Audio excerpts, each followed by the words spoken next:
my name is Karolina. I'm going to be your student nurse for the day. Can you just state your name and your date of birth? McKenna Pearson and 11/24/1999. Okay, so I just confirmed the patient's identity, make sure that we have the right patient here.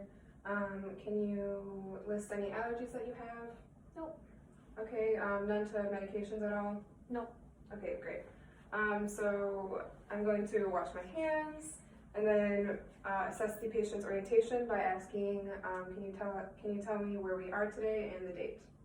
We're at our apartment and it's September 27th. Okay, great.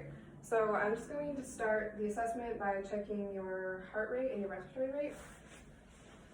So I'm going to locate the radial pulse and first check if it's regular or irregular. Okay, so it is regular. So I'm going to grab my stopwatch and count for 30 seconds.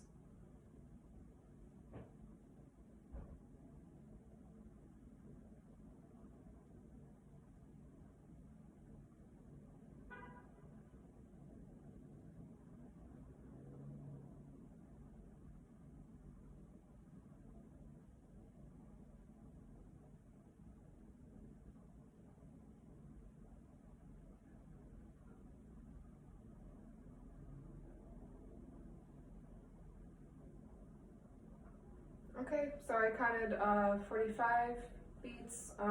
We multiplied that by 2, and that gives us a even 90 beats per minute, which is within normal range.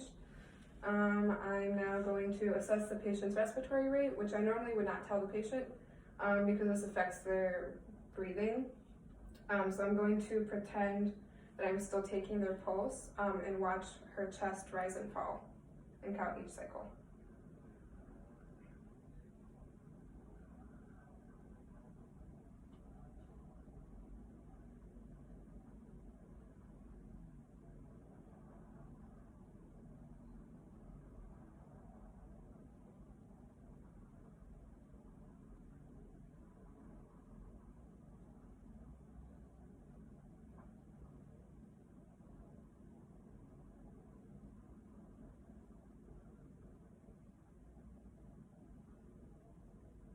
Okay, great. So I counted 7 breaths in the 30 seconds. We multiply that by 2, gives us a 14 breaths per minute, which is also within normal range.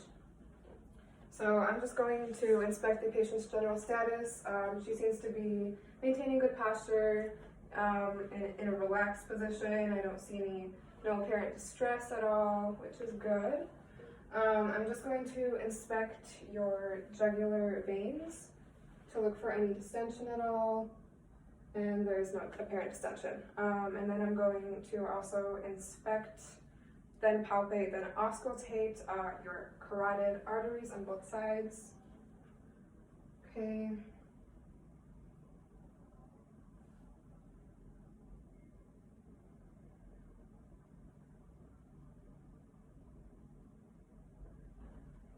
Good.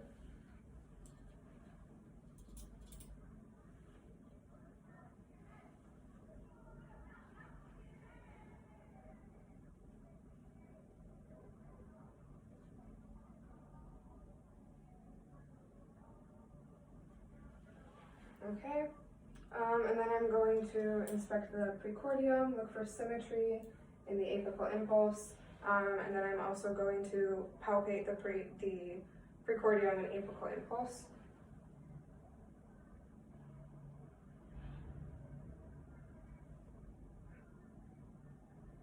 Okay, and I did not detect any heaves or thrills. And then I'm going to auscultate the heart at each point. And I'm first going to use the diaphragm and then repeat with the bell of the stethoscope. Starting at the aortic area, moving to pulmonic, Erb's point,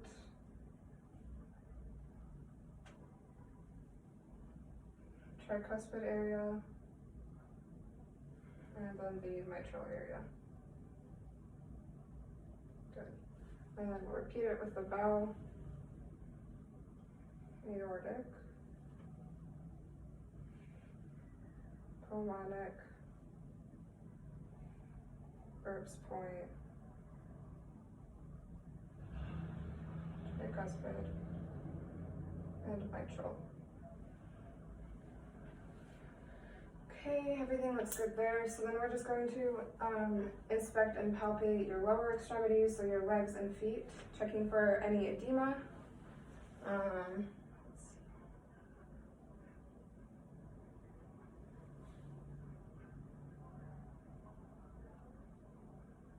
Okay, so the patient's skin bounces right back up, so the grading of the edema is a 0, we have no edema. And then I'm going to assess all of the patient's pulses. So we're going to start with the dorsalis pedis pulse.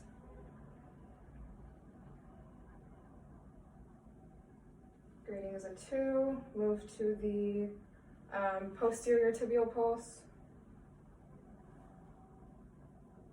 Also a 2. Then we're going to move to the popliteal pulse behind the knee. It's a 2. Everything seems normal there. And then I'm going to move to your radial and ulnar pulse.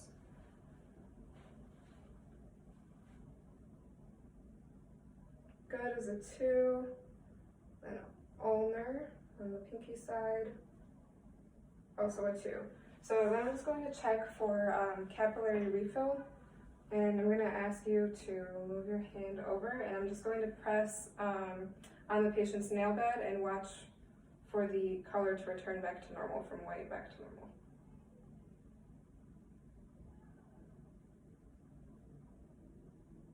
Okay, so the capillaries are refilling pretty quickly. I would say about 1 second for that to return. Then I'm going to check the brachial artery. Okay, good, also a 2. I'm just going to inspect your hand and nails too. Good, perfect. Do you have any questions or concerns for me at all? I do not. Okay, great, thank you for coming in today. Thank you.